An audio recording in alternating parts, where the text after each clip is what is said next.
Hello again, this is Sharon Hughson, and today we're going to be talking about unrealistic expectations and how you can get rid of them.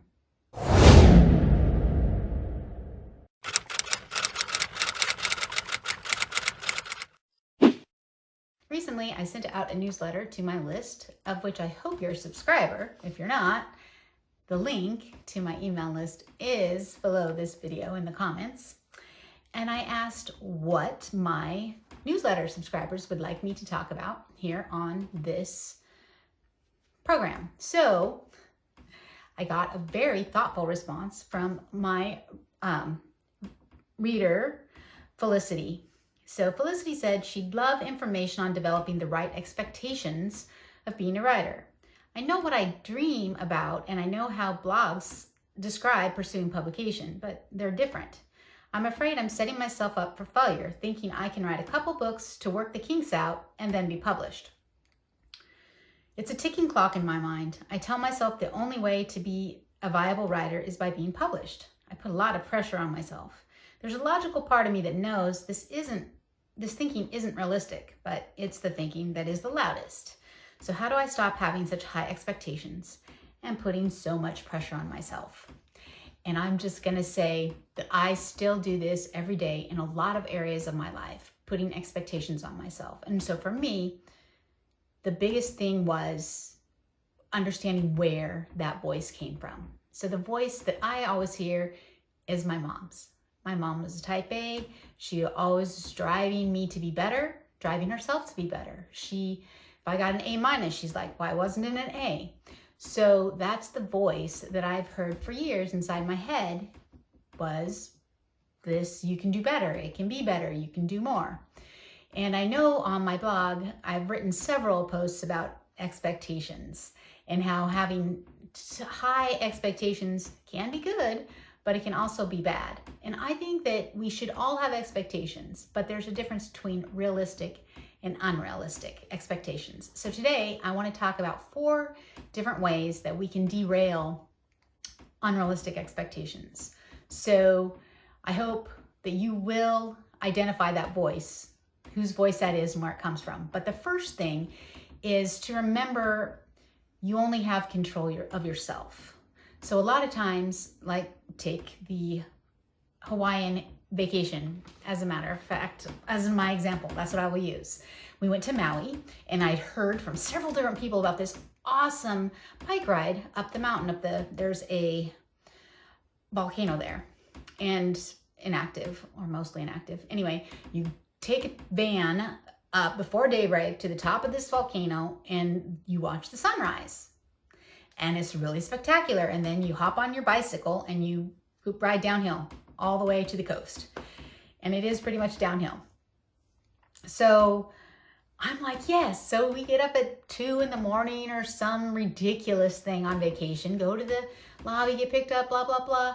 And they bundle us up and take us up in the van. And they're like, as we get there, it's all foggy.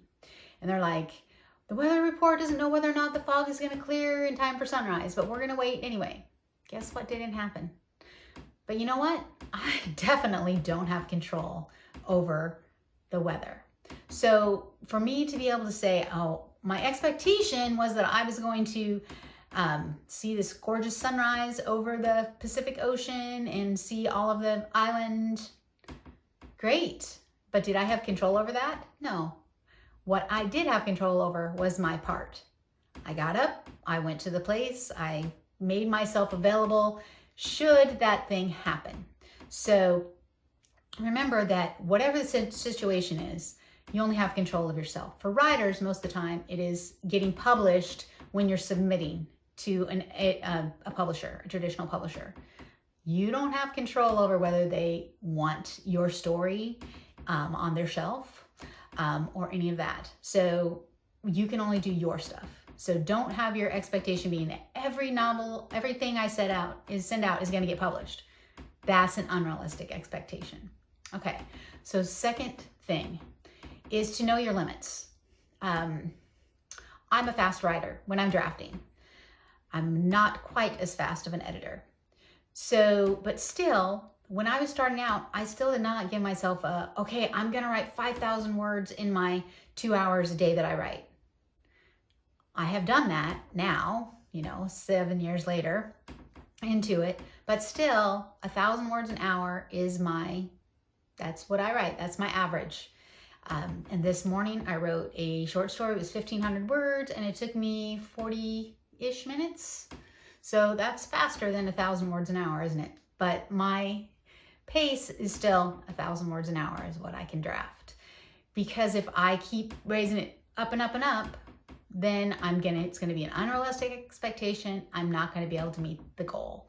So you need to know your limits. So if you have a timeline of submitting a novel, and this is your first novel, and you've given yourself 6 months, it's probably an unrealistic expectation because it's your first novel. Most people's first novel is on their hard drive somewhere or in the trash, or they don't even talk about it because you're learning how to write when you write your first novel. Not everybody's, but most people that I know, published writers that I know, their first novel did not make it into the light of day unless they completely revamped it, and that usually happened farther down the road.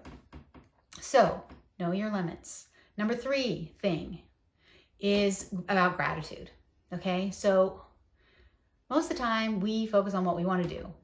What we should do is focus on what we have achieved.